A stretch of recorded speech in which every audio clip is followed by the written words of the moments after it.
বিকেলে ঘুম থেকে উঠে ঝটপট রেডি হয়ে বেরিয়ে পড়লাম ঘুরতে যাওয়ার উদ্দেশ্যে। বাসা থেকে আমি একলাই বের হয়েছি, সামনে আমার বন্ধুরা আছে। সবাই একসাথে হয়ে গাড়ি রেখে সবাই মিলে সিএনজিতে করে ঘুরতে যাচ্ছি। সবাই একসাথে সিএনজিতে ঘুরতে যাওয়ার মজাটাই আলাদা। আজকে আমরা সারাদিন ঘোরার জন্য বের হয়েছি। প্রথমে চলে গেছি ডিসি পার্কে। ডিসি পার্কে ঘোরাঘুরি শেষ করে চলে এসেছি নাটোর রাজবাড়ি। আসসালামু আলাইকুম গাইস, অবস্থা সবার? আশা করি সবাই ভালো আছেন। ঝটপট রেডি হয়ে বেরিয়ে পড়লাম ঘুরতে যাওয়ার উদ্দেশ্যে। আজকে শুধু আমি একলা না, আমার বন্ধুরাও আমার সাথে ঘুরতে যাওয়ার জন্য বেরোবে। আসলে কোথায় ঘুরতে যাবো এখনো ঠিক করা হয়নি, তাই আমি আগে আমার বন্ধুদের কাছে যাওয়ার জন্য রওনা দিলাম। আমার জন্য অপেক্ষা করতেছিল, তাই আমি একটু তাড়াহুড়া করেই যাচ্ছি। আসলে আজকে ঘুরতে যাওয়ার কোনো প্ল্যান ছিল না। হঠাৎ করে আমার বন্ধু ফোন দিয়ে বলল আজকের ওয়েদারটা নাকি মেঘলা মেঘলা, ঘুরতে অনেক ভালো লাগবে। তাই বেরিয়ে পড়লাম ঘুরতে যাওয়ার জন্য। এত সুন্দর রাস্তার ভিউ দেখে তো আমি অবাক। তার এত সুন্দর ভিউ উপভোগ করতে করতে চলে আসলাম বন্ধুদের কাছে। এসে দেখি ওরা একটি সিএনজি ঠিক করে নিয়ে বসে আছে, তাই আমিও দেরি না করে ঝটপট করে উঠে পড়লাম সিএনজিতে। ওটাই ঠিক করলাম আজকে সবাই আমরা ডিসি পার্কে ঘুরতে যাব। আসলে সব বন্ধু একসাথে কোথাও ঘুরতে যাওয়ার মজাটাই আলাদা। অনেকদিন পরে সবাই একসাথে আবারও ঘুরতে বের হয়েছি আমরা। আসলে আজকে আমি অনেকদিন পরে আবারও নাটোর আসলাম। এসে দেখি রাস্তাঘাটের অনেক পরিবর্তন হয়েছে। আমি যখন নাটোর থাকতাম তখন এই রাস্তাটা ছিল সিঙ্গেল ও অনেক ভাঙ্গা। ওই সময়ের সিএনজির পিছনের সিটে কেউ বসতে চাইতো না, আর এখন তো রাস্তা অনেক সুন্দর হয়ে গেছে।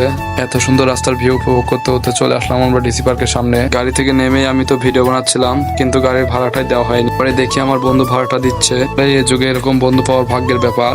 আজকে ডিসি পার্কে তেমন কোনো মানুষের ভিড় ছিল না, পার্কটা ছিল পুরোই ফাঁকা। তাই আমি আর দেরি না করে ঝটপট করে ঢুকে পড়লাম পার্কের ভিতর।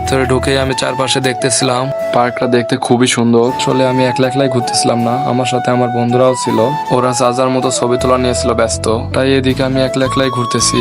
আসলে এখানে ঘুরতে আমার অনেক ভালো লাগতেছে। এখানে পরিবেশটা ছিল অনেক সুন্দর। আমার ঘুরতে ভালো লাগলেও আমার বন্ধুরা নাকি এখানে ঘুরতে ভালো লাগতেছে না, তাই ওরা আবার ঠিক করলো এখান থেকে রাজবাড়িতে ঘুরতে যাবে। তাই এখান থেকে বের হয়ে আমরা হাঁটা শুরু করলাম। আমরা হেঁটে যাচ্ছি কারণ সব বন্ধু একসাথে হাঁটার মজাটাই আলাদা। হাঁটতে হাঁটতে আমরা চলে এসেছি রাজবাড়ি গেটের সামনে। গেটে তেমন কোনো মানুষের ভিড় ছিল না, তাই ঝটপট করে চলে গেলাম টিকিট কাউন্টারের সামনে। টিকিট কাউন্টার থেকে টিকিট সংগ্রহ করে ঝটপট করে ঢুকে পড়লাম রাজবাড়ির ভেতরে।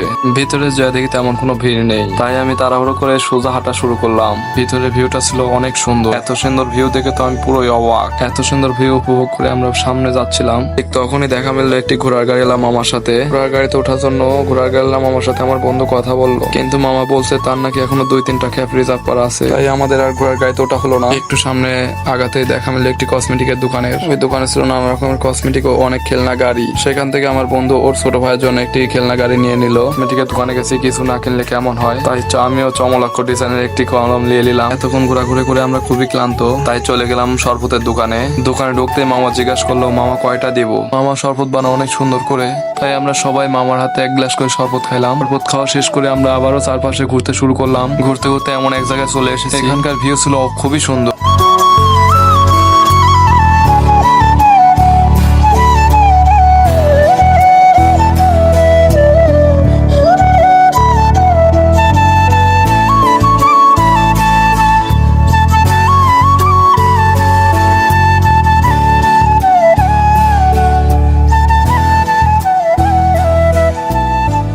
এত সুন্দর ভিউ উপভোগ করে চলে আসলাম একটি গাছের নিচে। সেখানে কিছু সময় আড্ডা দিয়ে বেরিয়ে পড়লাম বাসায় যাওয়ার জন্য।